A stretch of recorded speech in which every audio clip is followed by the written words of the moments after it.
Olá pessoal, tudo bem com vocês? Essa é a nossa segunda aula sobre período regencial. E no finalzinho desse vídeo nós vamos estar iniciando o assunto sobre Segundo Reinado. Vamos lá? Nesse vídeo nós vamos falar sobre os dois últimos movimentos que aconteceram durante o período regencial. O primeiro deles é chamado de cabanagem. Ele aconteceu entre os anos de 1835 e 1840, na província do Grão-Pará. Essa província, ela era a maior província do Brasil. Ela ia desde o atual Pará até a Amazônia, além de abranger os territórios onde hoje fica o Amapá, Roraima e Rondônia. Nessa época, a província contava com aproximadamente 100 mil habitantes. Em sua grande maioria eram indígenas, africanos escravizados e seus descendentes, os chamados mestiços, tá certo? Eles trabalhavam principalmente na pesca ou na extração de produtos da própria floresta. Eles viviam em péssimas condições de vida, sendo a grande maioria deles extremamente pobre. Eles viviam em casebres feitos de madeira nas margens dos rios. Hoje em dia a gente chama esse tipo de moradia de palafitas, tá certo? Nessa época, os próprios proprietários rurais ali da região chamavam essas pessoas de cabanos, porque eles viviam nessa espécie de construção. Aqueles que trabalhavam em alguma propriedade e que não eram escravos, ou trabalhavam por algum tipo de salário, esse salário ele era muito baixo, tá bom? Então, normalmente essas pessoas, elas recebiam muito pouco por esses serviços e essa situação ela se assemelhava muito à própria situação da escravidão, tá bom? Então, quais eram os produtos que eles exploravam, professora, nessas fazendas? São as chamadas drogas do sertão: cacau, baunilha, castanhas, ervas medicinais e vários outros produtos, tá bom? Um dado curioso sobre a questão do Grão-Pará é que, devido à distância em relação ao Rio de Janeiro, existia uma certa dificuldade de comunicação entre a província e a capital, que no caso era o Rio de Janeiro. Então acontecia que o Grão-Pará tinha mais relações com Lisboa, lá em Portugal, do que com a capital administrativa do Brasil, que era o Rio de Janeiro, tá certo? Então essa dificuldade de comunicação acabava dificultando o próprio desenvolvimento dessa região.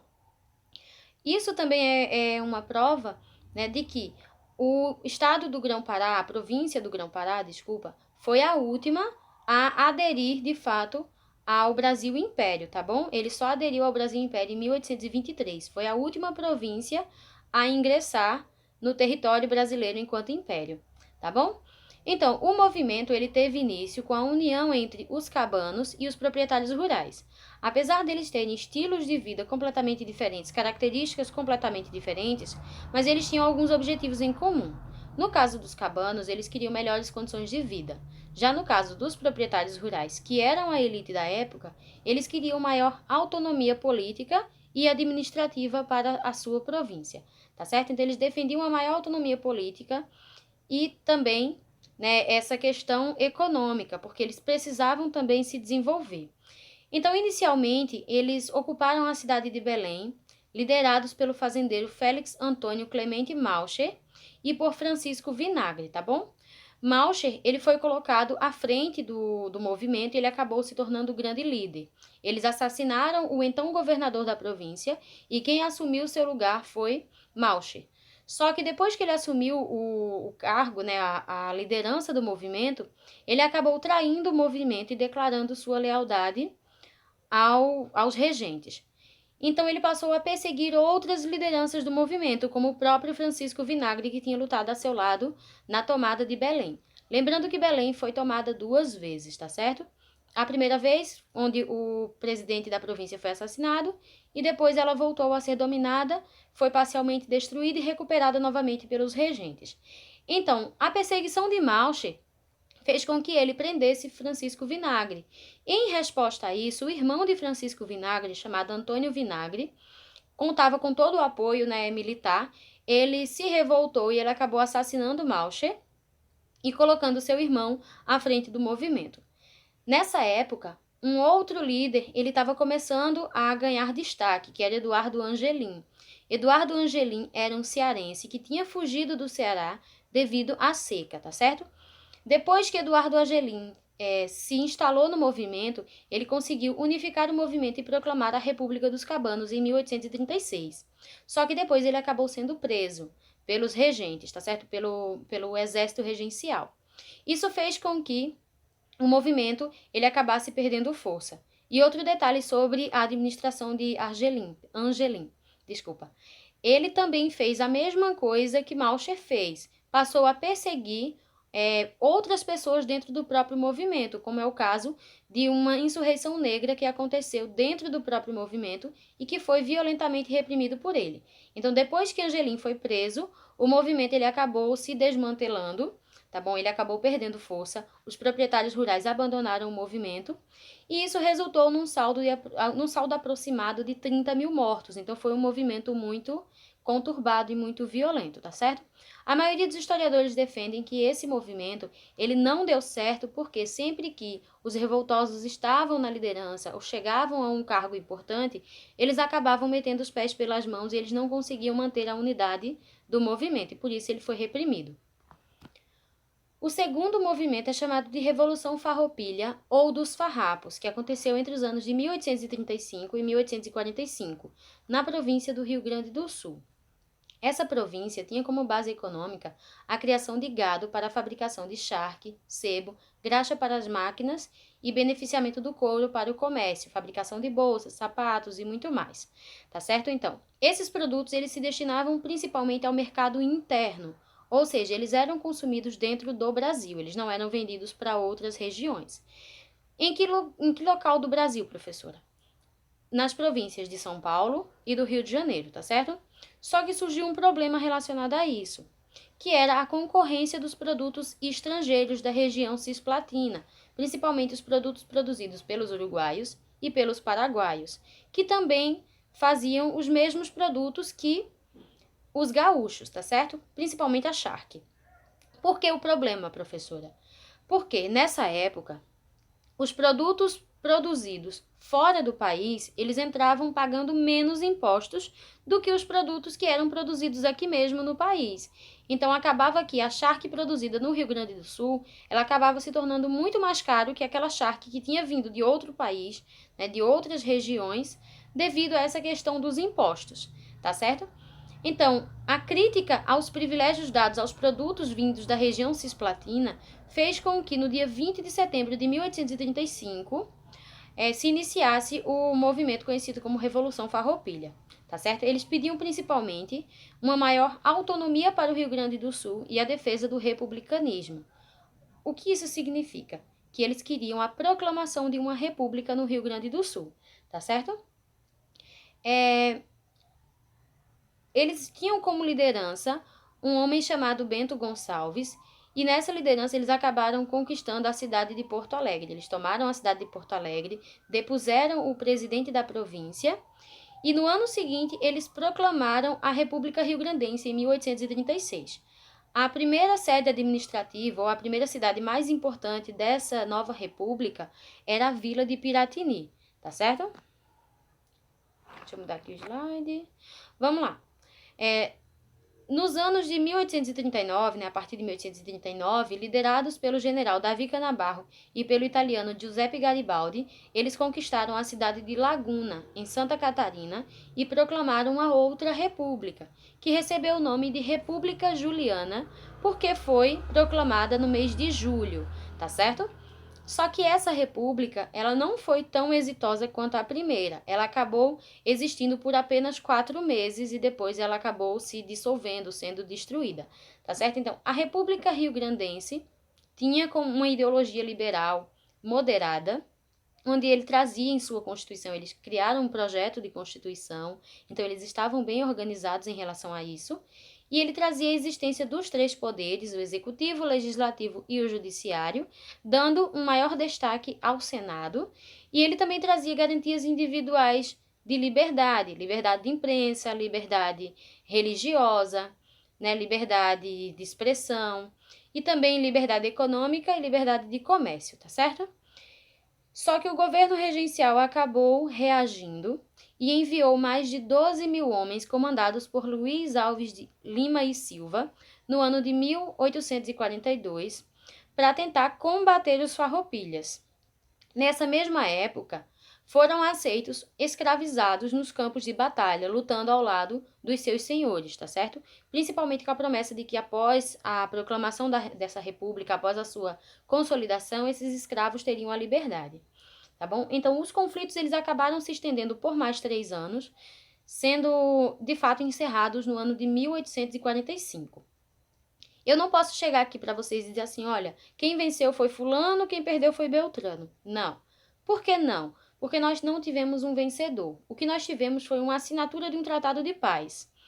Esse tratado de paz é chamado de Paz de Ponche Verde ou Paz Honrosa. Esse acordo ele estabelecia que os rio-grandenses eles teriam direito de escolher o presidente da sua província e que a taxação do charque importado seria de 25% de acordo com o valor do produto, e que os comandantes farroupilhas que participaram do movimento, eles teriam direito de participar também do exército brasileiro. Então, nós não teríamos perseguidos, não teríamos presos políticos, tá bom? Se você era um general farroupilha, você seria bem-vindo no exército e não teria nenhum tipo de represália sobre isso. E outro fator também foi a libertação dos escravos que tinham lutado nesses movimentos. A questão das mulheres nesse período ali das batalhas regenciais, nós estamos falando do contexto do século XIX. No século XIX nós temos uma sociedade patriarcal, onde as mulheres elas tinham liberdades muito reduzidas. Então elas eram desde muito novas, elas eram preparadas para serem mães e apenas administradoras do lar, cuidar da educação das crianças. As mulheres ricas ficavam responsáveis pela questão da procriação e da casa. As mulheres pobres, desde pequenas, já trabalhavam, mas elas também não tinham liberdades. Normalmente, a maioria dos casamentos eram arranjados, tinha a questão das escravas, que também não tinham liberdade nenhuma, trabalhavam desde muito novas, nos engenhos, nas plantações, nós temos os chamados escravos de ganho. Então, a situação da mulher ela era bem complicada. Só que aqui eu vou destacar a participação de 2 mulheres nesses movimentos. A primeira delas é chamada de Anita Garibaldi. Ela nasceu no Rio Grande do Sul, numa família extremamente pobre, tá certo? E ela participou da Revolução Farroupilha. Ela foi esposa de Giuseppe Garibaldi, isso mesmo. Ela tinha sido casada antes, fugiu do seu primeiro marido, acabou casando com Giuseppe Garibaldi e participando do movimento junto com ele. Depois que a Farroupilha acabou, ela e seu marido se mudaram de volta para a Itália, onde tanto ela quanto ele, participaram da unificação italiana. Ela é vista como a Joana d'Arc brasileira e ela é vista também como heroína, tanto aqui quanto na Itália. A segunda mulher é Luísa Maim, eu acho que é assim que se pronuncia, tá certo? Luísa Maim, ela participou do movimento Malê e ela foi uma das grandes cabeças do movimento, uma líder do movimento. Ela sabia ler e escrever em árabe, era ela quem escrevia cartas explicando o plano, como funcionaria tudo, para os outros revoltosos. Depois que o movimento chegou ao fim, ela acabou fugindo para o Rio de Janeiro, ela saiu da Bahia para o Rio de Janeiro para não ser açoitada. Lá ela teve um filho, chamado Luiz Gama, que hoje em dia é um dos maiores nomes da literatura brasileira, tá certo? Só que poucos anos depois ela acabou desaparecendo completamente dos registros históricos. A maioria dos historiadores acredita que ela foi deportada de volta para o continente africano. Um detalhe, ela não nasceu no Brasil, tá? Ela nasceu na África e foi trazida na condição de escrava para o Brasil. Tá bom? Então, Luiz Gama, ele tinha muito respeito, à figura da mãe, à imagem da mãe, e ela sempre foi vista como uma heroína, tá bom? O fim do período regencial, ele tá passando muito carro hoje, gente, me desculpa. O fim do período regencial, ele está relacionado principalmente com o ato adicional de 1834. Esse ato adicional foi aquele que estabeleceu a regência una, e isso provocou uma crise institucional na política brasileira. Essa crise ela foi de fato derivada quando o padre Diogo Feijó foi eleito como regente uno em 1835, tá certo? Isso fez com que surgisse uma nova configuração dos grupos políticos aqui no Brasil. Os moderados, eles acabaram se dividindo em 2 grupos. Os progressistas, que era um grupo mais liberal, um grupo que apoiava o padre Feijó, e os regressistas, que era um grupo que pedia a volta do controle moderador, que pedia um maior controle e centralização política, tá certo? Então, a formação desses dois novos blocos fez com que surgisse dois novos partidos, o conservador e o liberal. O conservador era o grupo dos regressistas e o liberal era o grupo dos progressistas, tá certo? Durante a sua administração, o padre Feijó acabou movimentando muitos partidos contrários, né, muitos opositores. Um dos maiores opositores da sua regência foi Antônio Peregrino Maciel Monteiro, tá certo? Antônio Peregrino, ele vai ser a grande pedra no sapato do padre Feijó. O padre Feijó, ele acabou perdendo apoio político dentro da Assembleia, principalmente porque os seus opositores acabaram conseguindo muitos cargos dentro da Assembleia. Isso fez com que ele perdesse a sua base política, o seu apoio. E também ele acabou perdendo apoio religioso. Ele era um padre, tá certo? Só que ele era contrário ao celibato clerical, que era aquilo que proibia o casamento para padres e freiras. Então ele queria que isso acabasse. E devido a esse pensamento, ele também acabou perdendo o apoio religioso, tá certo?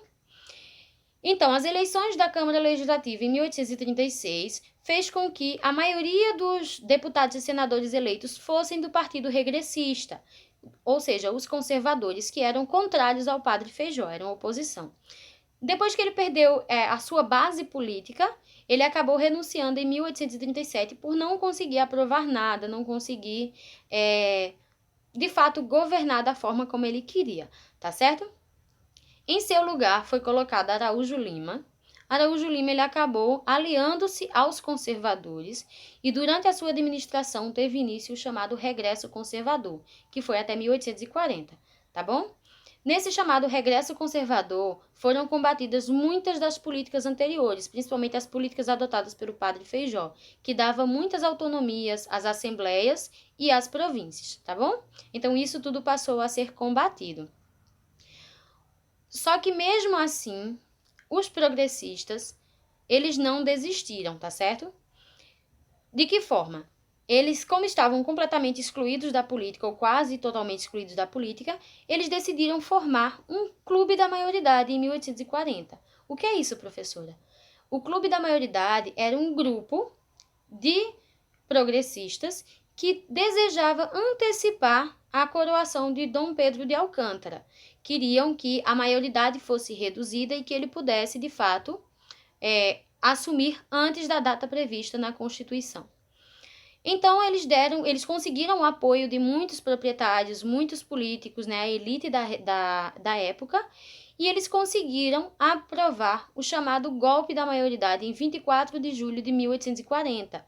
Dom Pedro II só tinha 14 anos de idade, tá certo? Então, para que isso acontecesse, eles acabaram modificando a lei que dizia, né, que ele só poderia assumir quando ele atingisse a maioridade. Então, a maioridade foi reduzida para 14 anos.